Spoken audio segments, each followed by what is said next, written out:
ये कहानी सिर्फ सुनने के लिए नहीं है, ये कहानी महसूस करने के लिए है। ये है द्रौपदी चीरहरण की वो सच्चाई जो आपके रोंगटे खड़े कर देगी। और अगर आप भी सच्चे कृष्ण भक्त हैं तो यकीन मानिए, आप इस कहानी को अंत तक जरूर सुनेंगे। तो आइए, खो जाते हैं उस समय में, उस सभा में, उस क्षण में जहां धर्म संकट में था और एक स्त्री की पुकार ब्रह्मांड तक गूंजी थी। बेहतर अनुभव के लिए अपने ईयरफोन्स लगाइए, आंखें बंद कीजिए और इस अद्भुत यात्रा में हमारे साथ चलिए। हस्तिनापुर की भव्य सभा महाराजा धृतराष्ट्र के सिंहासन के चारों ओर राजसी वैभव से जगमगा रही थी। पांडव अपने पराक्रम और न्यायप्रियता के लिए जाने जाते थे। कौरवों के साथ एक अप्रिय और दुर्भाग्यपूर्ण खेल चौसर खेलने के लिए एकत्रित हुए थे। युधिष्ठिर, धर्म के झाता और सबसे बड़े पांडव, इस खेल के नियमों और परिणामों से अनजान नहीं थे। फिर भी नियति के क्रूर हाथों से बंधे वे दुर्योधन के छल और शकुनि के कपटपूर्ण चालों के जाल में फंसते चले गए। खेल की शुरुआत में युधिष्ठिर ने अपना धन, अपने रत्न, अपने दास और अपनी सेना दांव पर लगाई और हर बार हार का सामना किया।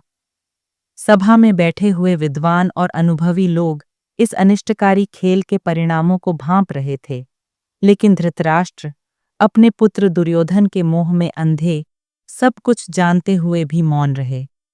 जैसे जैसे युधिष्ठिर एक के बाद एक दांव हारते गए, दुर्योधन का अहंकार और बढ़ता गया। शकुनि अपनी कुटिल मुस्कान के साथ युधिष्ठिर को और अधिक दांव लगाने के लिए उकसाता रहा। सभा में एक अजीब सी खामोशी छा गई थी, जिसमें केवल चौसर के पत्तों की खड़खड़ाहट और शकुनि की विजयी हंसी गूंज रही थी। फिर वह क्षण आया जिसने इतिहास के पन्नों पर एक अमिट स्याही से अपनी कालिमा छोड़ दी। दुर्योधन ने युधिष्ठिर को उनकी सबसे प्रिय और पवित्र संपत्ति, उनकी पत्नी द्रौपदी को दांव पर लगाने के लिए कहा। सभा में उपस्थित सभी लोगों के चेहरे पर आश्चर्य और विरोध के भाव तैर गए। द्रौपदी, जो अपनी सुंदरता, बुद्धिमत्ता और दृढ़ संकल्प के लिए जानी जाती थीं, पांडवों की शक्ति और सम्मान का प्रतीक थीं। उन्हें दांव पर लगाना न केवल अपमानजनक था, बल्कि धर्म और मर्यादा की सभी सीमाओं का उल्लंघन था। युधिष्ठिर अपनी हार की पीड़ा और कर्तव्य की जटिलताओं में फंसे हुए एक ऐसी गलती कर बैठे जिसका पश्चाताप उन्हें और उनके पूरे कुल को युगों तक करना पड़ा। उन्होंने द्रौपदी को दांव पर लगा दिया। शकुनि ने पासा फेंका और दुर्भाग्य पांडवों का पीछा करता रहा। युधिष्ठिर द्रौपदी को भी हार गए। दुर्योधन की खुशी का ठिकाना न रहा। उसने तत्काल अपने सेवक प्रतिगामी को आदेश दिया कि वह द्रौपदी को सभा में लेकर आए। प्रतिगामी भयभीत और अनिच्छुक रनिवास की ओर बढ़ा। द्रौपदी उस समय अपने कक्ष में थीं जब उन्होंने प्रतिगामी के कठोर और अप्रत्याशित आदेश के बारे में सुना। वह स्तब्ध रह गईं। एक रानी जिसके पति धर्मात्मा युधिष्ठिर हों, उसे इस प्रकार भरी सभा में बुलाने का क्या कारण हो सकता है? उनके मन में आशंकाओं का एक बवंडर उठने लगा। जब प्रतिगामी ने उन्हें सभा में चलने के लिए कहा, तो द्रौपदी ने उस अपमानजनक बुलावट का कारण जानना चाहा। प्रतिगामी ने कांपते हुए स्वर में बताया कि युधिष्ठिर उन्हें जुए में हार गए हैं और अब दुर्योधन के आदेश पर उन्हें सभा में उपस्थित होना होगा।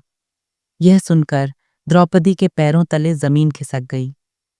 क्या यह सत्य हो सकता है? उनके पति, जो धर्म के प्रतीक थे, उन्होंने उन्हें दांव पर लगा दिया और अब उन्हें एक दासी की तरह भरी सभा में ले जाया जाएगा? अपमान की असहनीय पीड़ा से उनका हृदय विदीर्ण हो गया। द्रौपदी ने प्रतिगामी से सभा में जाने से पहले कुछ प्रश्न पूछने की अनुमति मांगी।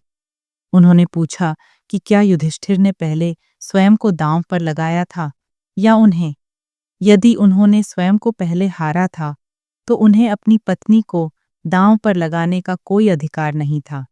उनके यह तर्क धर्म और न्याय के सिद्धांतों पर आधारित थे और उन्होंने सभा में उपस्थित विद्वानों से इस प्रश्न का उत्तर मांगा। प्रतिगामी इन तार्किक और धर्मसम्मत प्रश्नों का उत्तर देने में असमर्थ वापस दुर्योधन के पास गया और उसे द्रौपदी के प्रश्नों से अवगत कराया। दुर्योधन अहंकार और क्रोध से भरा हुआ ने प्रतिगामी को वापस भेज दिया और द्रौपदी को किसी भी हालत में सभा में लाने का आदेश दिया।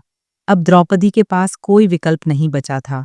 अपमान और आशंका के बीच वह सभा की ओर चल पड़ी। उनके चेहरे पर दृढ़ संकल्प और आंखों में न्याय की प्यास थी। जैसे ही द्रौपदी सभा में पहुंची, वहां उपस्थित सभी लोगों की निगाहें उन पर टिक गईं। उनकी सुंदरता और तेजस्विता उस अपमानजनक परिस्थिति में भी कम नहीं हुई थी। पांडव अपनी हार और अपनी पत्नी के अपमान से क्रोधित और असहाय सिर झुकाए बैठे थे। दुर्योधन ने द्रौपदी को भरी सभा में दासी के रूप में संबोधित किया और उसे कौरवों की संपत्ति बताया। उसने अपने भाई दुशासन को आदेश दिया कि वह द्रौपदी के वस्त्र हरण करे। यह सुनकर सभा में सन्नाटा छा गया। धर्म और मर्यादा के सभी बंधन टूट गए थे। दुशासन दुर्योधन के आदेश का पालन करते हुए द्रौपदी के पास गया और उनके वस्त्र खींचने लगा। द्रौपदी ने अपनी रक्षा के लिए हर संभव प्रयास किया, लेकिन एक अकेली असहाय स्त्री उस बलशाली पुरुष के सामने कब तक टिक पाती। जब दुशासन ने द्रौपदी के वस्त्र खींचने शुरू किए, तो उन्होंने अपनी आंखें बंद कर लीं और अपनी पूरी आत्मा से भगवान कृष्ण को पुकारा। उनकी करुण पुकार उस भरी सभा में गूंज उठी, जिसमें न्याय और धर्म के रक्षक मौन बैठे थे। हे कृष्ण, हे गोविंद, हे द्वारकाधीश, मेरी लाज बचाओ। उनकी यह आर्त पुकार ब्रह्मांड में व्याप्त हो गई। और तभी एक चमत्कार हुआ। जैसे जैसे दुशासन द्रौपदी के वस्त्र खींचता गया, वैसे वैसे नए वस्त्र प्रकट होते गए। वस्त्रों का एक अंतहीन सिलसिला शुरू हो गया, जिससे दुशासन थक गया और आश्चर्यचकित रह गया। सभा में उपस्थित सभी लोग इस अद्भुत दृश्य को देखकर हतप्रभ थे। दुर्योधन और उसके भाई क्रोध और निराशा से भर गए। भीष्म पितामह, द्रोणाचार्य और अन्य विद्वान जो अब तक मौन थे, इस अन्याय और चमत्कार के सामने अपनी आंखें झुका लिए। द्रौपदी के वस्त्र खिंचते रहे और वे कभी समाप्त नहीं हुए। दुशासन थककर चूर हो गया और उसे अपना प्रयास छोड़ना पड़ा। द्रौपदी अपने केश खुले हुए और आंखों में आंसू लिए खड़ी रहीं। उनकी लाज भगवान कृष्ण ने बचाई थी। इस घटना ने पांडवों के हृदय में प्रतिशोध की एक ऐसी ज्वाला भड़का दी, जो समय के साथ और तेज होती गई। भीम ने अपनी गदा उठाई और भरी सभा में प्रतिज्ञा की कि वह दुशासन की छाती चीरकर उसका रक्त पिएगा और दुर्योधन की जांघ तोड़ेगा, जिसने द्रौपदी को अपनी जांघ पर बैठने के लिए कहा था। अर्जुन ने भी अपने गांडीव धनुष की प्रत्यंचा खींची और प्रतिज्ञा की कि वह कौरवों का विनाश करेगा। द्रौपदी ने भी एक भयानक प्रतिज्ञा की। उन्होंने कहा कि जब तक भीम दुशासन के रक्त से अपने बाल नहीं धोएंगे, तब तक वह अपने खुले केशों को नहीं बांधेंगी। उनकी यह प्रतिज्ञा पांडवों के संकल्प को और मजबूत कर गई। धृतराष्ट्र, जिन्होंने अंत तक इस अन्याय को रोकने का कोई प्रयास नहीं किया था, अब भयभीत हो गए। उन्होंने द्रौपदी को शांत करने और पांडवों के क्रोध को कम करने के लिए हस्तक्षेप किया। उन्होंने द्रौपदी से वरदान मांगने के लिए कहा। द्रौपदी, जिन्होंने अपमान की अग्नि में तपकर एक नया तेज प्राप्त कर लिया था, ने बुद्धिमानी से 2 वरदान मांगे। पहले वरदान में उन्होंने युधिष्ठिर को जुए में हारी हुई अपनी स्वतंत्रता और अपना राज्य वापस मांगा। दूसरे वरदान में उन्होंने पांडवों को उनकी खोई हुई संपत्ति और सम्मान वापस मांगा, ताकि वे अपने शस्त्र उठा सकें और अपने अपमान का बदला ले सकें। धृतराष्ट्र ने द्रौपदी के वरदानों को स्वीकार कर लिया। पांडवों को उनका राज्य और सम्मान वापस मिल गया। लेकिन द्रौपदी के चीरहरण की यह घटना पांडवों और कौरवों के बीच शत्रुता की एक गहरी खाई खोद गई थी, जिसने अंततः महाभारत के विनाशकारी युद्ध को जन्म दिया। द्रौपदी का अपमान न केवल एक स्त्री का अपमान था, बल्कि धर्म, न्याय और मानवता का अपमान था। इस घटना ने यह स्पष्ट कर दिया कि कौरवों का अहंकार और अन्याय किस हद तक बढ़ चुका था और धर्म की रक्षा के लिए एक भीषण युद्ध अवश्यंभावी था। यह कहानी हमें यह सिखाती है कि अन्याय कभी छिप नहीं सकता और अंततः उसका परिणाम विनाशकारी होता है।